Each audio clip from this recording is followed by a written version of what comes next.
the first article, which one was that? Yeah. It was about the electric roads in Detroit, I believe. That was at least that was Yes. in the order you sent me. I don't know if that's the order you wanted to talk about them. That's the order But I that was was the gonna order. talk about Oh, them. okay. Yeah. What are your thoughts on this? I think that it's probably a good thing. It's gonna make because a lot of problem people have with adopting electric cars right now is just that the infrastructure is not there. Mm-hmm. That's what's holding a lot of people back. Like this is what my dad talks about all the time. He's like, I won't get an electric car until the infrastructure is there. Because like, and I can't necessarily blame people because it's like if you only have, an electric charging port one every 300 miles, let's say hypothetically, but the range of the car is 200 miles. Why would you ever get it? Your electric car is going to be, functionally useless. You can't really take it on long trips. It would just be, for local travel only. But not everybody necessarily uses their car for that, Right. so it causes issues. Yeah. So, and then even still, people, if you have like a 200-mile range and people you want to sit there, you have to wait for it to charge. That takes significantly longer than just pulling over and like taking 5 minutes to fill it up with your gas. You can sit there at a charge for like a good hour. What are you supposed to do? Like Sit on your phone. so. Download Yeah, a so just sit on episode of your phone, Netflix. which sit on your phone, which as you're sitting there, it starts dying. So then you plug it into the car, as the car's being charged. So then no, it's a whole disaster. So like making it so that you can charge it wirelessly and while driving is probably a beneficial thing. Like even they say in the article too, like they could even eventually lead some. So a lot of problem with the electric cars also is that if you want good range, you need a Right. big battery. But like it's almost like exponential. It's exponential. You Mm-hmm. need an exponentially bigger battery to get like smaller returns on your range because you're adding more weight to the car, Yeah. which makes it use more power. So, but being able to get smaller batteries in there and using those electric roads like they say in the article, you can get smaller batteries, which smaller batteries for more range. Sounds like a win-win, but the problem is just going to be implementing those kinds of roads Mm-hmm. everywhere so they're actually useful. Yeah. Um, Also, I forgot to mention what this article is actually about. So, just to oh, mention well, it, go ahead. basically, there is a company called Electreon. They have a project here over in Detroit, and what they're trying to do is, at some point, set up a roadway that can wirelessly charge your electronic vehicles. Um, Very interesting because, again, one of the big problems right now with electronic vehicles is the range as well as just the charging time, right? And then Yep. also the amount of uh, weight as well for the actual object, but that also kind of relates to range and stuff like that. So, Yeah. um, and then there's also the other issue with a battery itself, which it's very easy to start charging it. It's very hard to get it up to 100%, which is why I think that's why Teslas themselves you don't charge to 100%. I think you go up to like Oh, really? 80% and then you are pretty much there, and then they have like methods to like their braking method or whatever to recoup some energy and stuff like that, but I don't think you actually charge to 100% in most of these cars just because of how much more difficult it is to charge that last Yeah. like 20%. I mean, that also probably helps with battery life too, because they usually, even like for your phones, they say never to really charge it to 100%. You want to keep it like between 80 and 20% just Right. to improve how long the battery lasts. So I'm sure that that's by part of the reason too, is just for make sure the battery stays healthy for longer. Hmm. But Yeah, and also like it's more work. So I think Elon Musk has actually talked about this at some point, specifically for Teslas, and I think he was just talking about if you go back to high school physics and think about it, um, when you're charging a battery or a capacitor, you're moving charge from one end to the other, right? On that element. So for like a battery, you're moving it, if you're talking about positive charges, from the negative end to the positive end, because originally it's like there's no yeah, voltage difference. And so you're forcing it to create this voltage difference. And that takes work or effort to do that. And so it's very easy to do in the beginning comparatively, but once you already have a ton of positive charges on the end that you're trying to keep adding positive charges to, well, if you remember from physics, positive charges or like charges repel each other. So it becomes a lot yeah, yeah, harder to continue charging. So that's the reason why as you charge a battery, it becomes more work to charge it. And so that's why it's like I think Musk had said something along the lines of, and if I'm misquoting, someone correct me in the comments, but that last like 20 to 30% takes as much time as the first 80% Hmm. because of just how much more difficult it is to Yeah, charge that's that much. And I'm sure it's harder for even like a bigger battery because at some point you're just creating a huge difference in charge, and so that just becomes so much work to do in an electric vehicle. So that's why it takes so long to charge your vehicles as opposed to just filling it up with gas, right? Um, but for this article specifically, I think this is really cool. I think there was a statement somewhere in this article from another, I think it's a battery related company, or let me see if I could find it. I think it's FreeWire. Yeah, a provider of battery integrated EV charging stations. That's what they had originally started as, and then they switched over at some point to some other type of work. They pivoted, but yep. the senior director from this company said something along the lines of, "It's very difficult to set this up unless you're starting a city from scratch, right?" And Which makes sense. yeah. And you think about like the biggest metropolitan areas in the country, which are like all the big cities, right? Like Seattle or LA Mm, or New York, etc.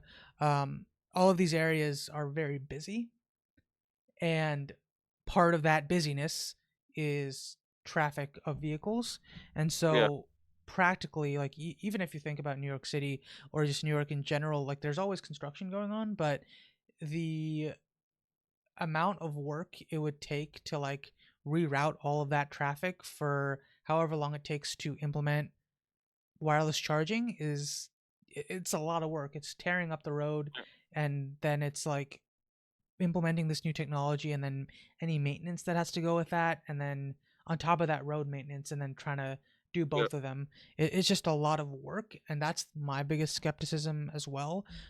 Even before I got to that section in the article, I was like, well, this isn't just like a pad that's like over a road, right? It's actually Mhm. underneath the concrete. So you'd either have to like layer it where there's like something in between this charging block, another layer, and then the concrete, or it's like all integrated together. I don't actually know how they're implementing their solution, Yeah, but my biggest question mark is how much money is that going to cost and who's paying for it, a you know? lot.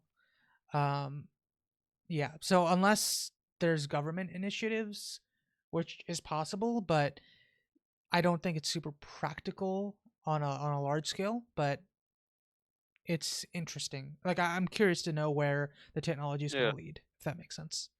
yeah. Like it basically, like they said in the article, like it is interesting, but just hypothetically, it's just not possible to really to implement at any type of wide scale unless you're building all those roads from scratch. Like you can't like even when you think about it, the place this would be most useful on is probably like highways and expressways. Hmm. You can't just be like, yeah, we're closing like 50 miles of this highway just to put down cables that 10% of cars on the road are going to use. Right. So it's not something that I don't think anybody will ever see as a cost effective or time effective stratagem to do that. Yeah. So maybe at some time in the future, if it becomes cheaper and electric cars become the majority. But for right Hmm. now, I don't see anybody being like, yeah, we're gonna close these roads. Like I said, close these roads for like to add this thing that like a small percentage of a small percentage of vehicles will actually take advantage of. So as Right. of right now, I don't think this is a feasible project, large scale. But it's interesting to test and see where it goes. Maybe 20, 30 years from now. Yeah, and I mean the company itself, Electreon, they are focusing specifically on like commercial fleets, so airport shuttles, delivery trucks, public Yeah, buses, stuff like that. And that's probably the good like a good spot to a good start, starting point. Um Yeah, and they specify, we're looking for spots that are easily identifiable, that you can map out and know that that's pretty much the route that's going to be taken. And so I think things like setting this up at an airport, like a newer airport, or airports themselves always might be expanding and stuff like that. It might be something to start implementing there, and that could be cool. The one other thing that I think about here is I I'm not 100% sure, but I guess they would also have to have some type of communication between the car and the charger as well, like the charging platform, to say who's using it. Yeah, it did Because mention something like that in the article. I think they was just like one sentence. It's like the car will communicate with the road to see right, who's the owner of the car is and if the battery wants to be charged. I yeah, don't know how you go about setting that up though. right. They really So it was just like in one throwaway sentence in the article, and that stood out to me because yeah, that just seems like a very complicated thing you just kind of glanced over. I feel like.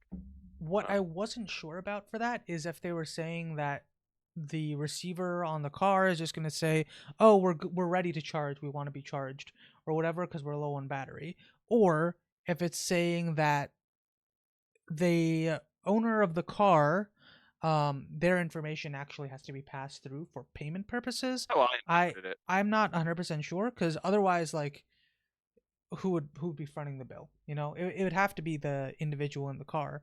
So Yeah, I think again, it makes sense if it's like public transit related stuff, like buses and things like that, where the city's gonna pay for it anyway. So then it just yeah, kind of makes sense, and that's like a good starting point. But the question is, well, are they essentially just going to be constantly communicating with your car in order to figure out if you want to be charged with, and what information are they taking at that point? yep. um, that's something I'm not super keen on because we already get our information Another thing taken collecting by your everywhere. information. Yeah, so Like, I not even your car is safe. Your car is constantly being ta analyzed for information. yeah, so that's something So, that I'm not a yeah. huge fan of, and I think this might end up being another vein where cybersecurity needs to come into play to be like, oh, okay, we need to make sure this communication is secure, that Yeah, we're not just giving this information out to everyone and all of that. The biggest question marks I would also be having is like, if you're just going to be having an electromagnetic field, like just on the ground, right? Is that going to potentially impact other people's electronics?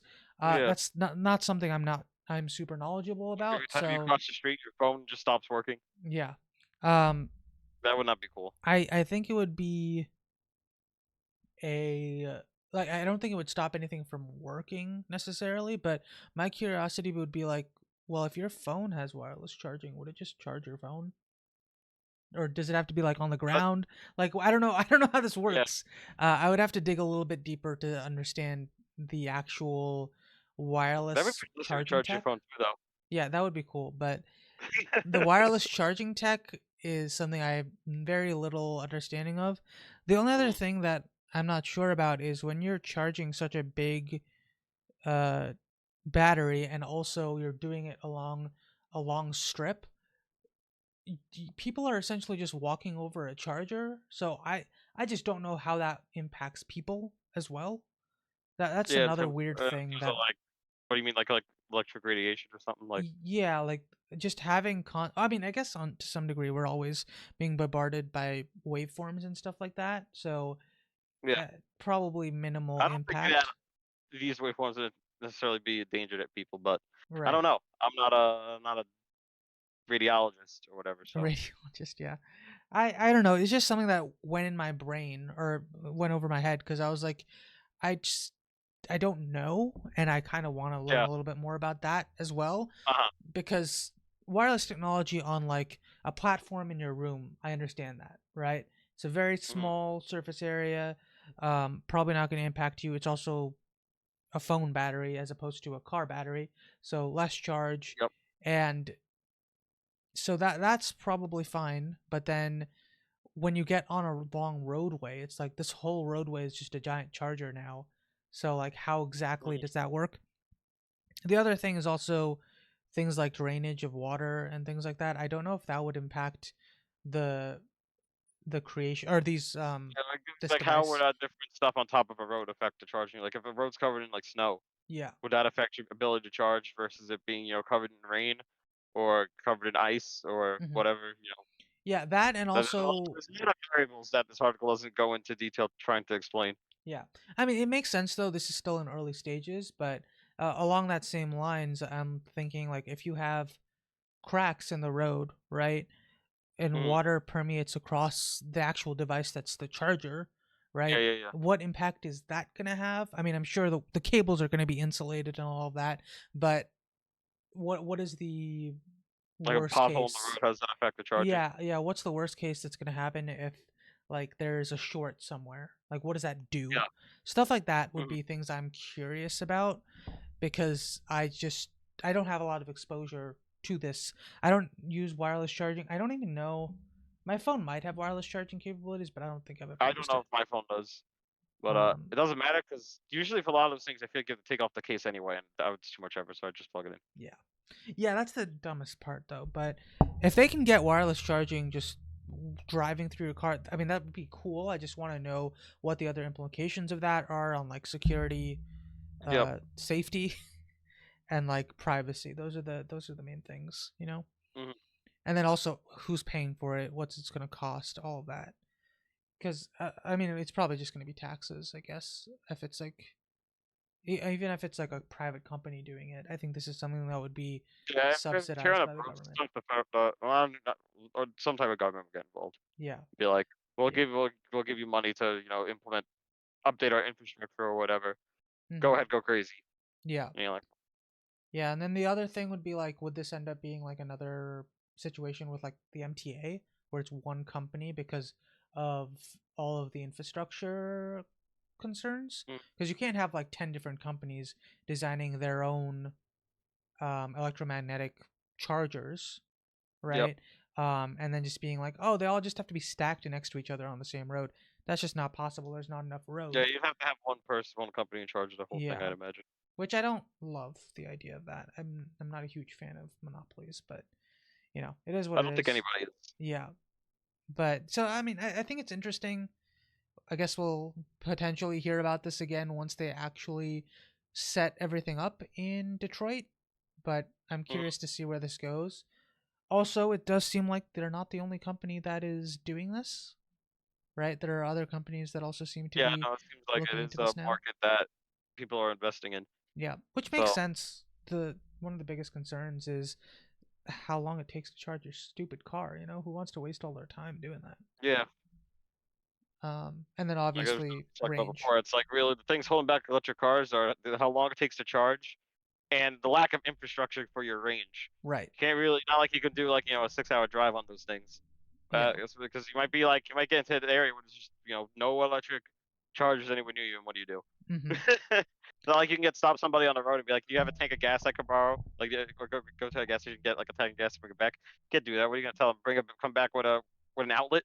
Like that's just not something that's not something that's feasible. Right. So it's just the infrastructure's not there. It's like it says in the article. It is like a chicken and egg problem because like they're trying to work on the infrastructure, but the electric vehicle support is not there for this kind of infrastructure. But the electric vehicle support will not be there until there is infrastructure. Mhm. So it's kind of just like a weird, like circular problem that I don't know how they're gonna figure out how to get around that. Yeah, I do. I mean, I think Tesla's done a good job, I think, in some areas with this, right? Like near metropolitan areas, but it's Yeah, again, you're exactly right. Like trying to do like a cross country trip in an it's not EV is not possible on possible TV. because there are so many places that just don't have any or a lot of like EV charging stations, Yeah, and so like that's something that you'd always have to be aware of, and that's just such a pain to think about. yeah. Um, yeah, Like I EVs are fine if it's just something that's like to and from work, and you live in like a metropolitan area. yeah, That's pretty much all you could use it for. You hmm, can't like so you can't use it for like any crazy like cross country trips or anything.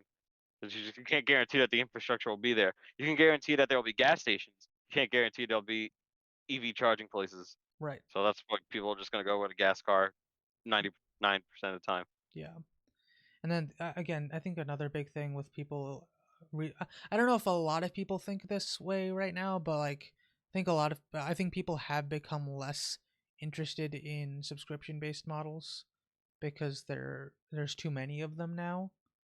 And Yeah, so I think people are also like, well, if you get a new car, especially if it's an electric car, they probably just have an iPad in there, right, as their like screen and yeah, control system, and you're like, okay, there's definitely software locked items in this car that you're just gonna be like selecting, and it's, I mean, I don't think that's just an electric car problem. That's just a This is car. like a car problem at this Yeah, point. yeah, it's a modern car problem, and so I really dislike that. I understand that it's cheaper for a company to, To just make one model and lock it behind yeah, software, especially if you have a yeah, million different models. and even then it's like, oh, it's cheaper to not buy like all the little knobs and things like that and mold them and set them up. That's Mhm. apparently more expensive than just getting a singular tablet and then doing software controls for everything. So, I understand that it's a cost effective method.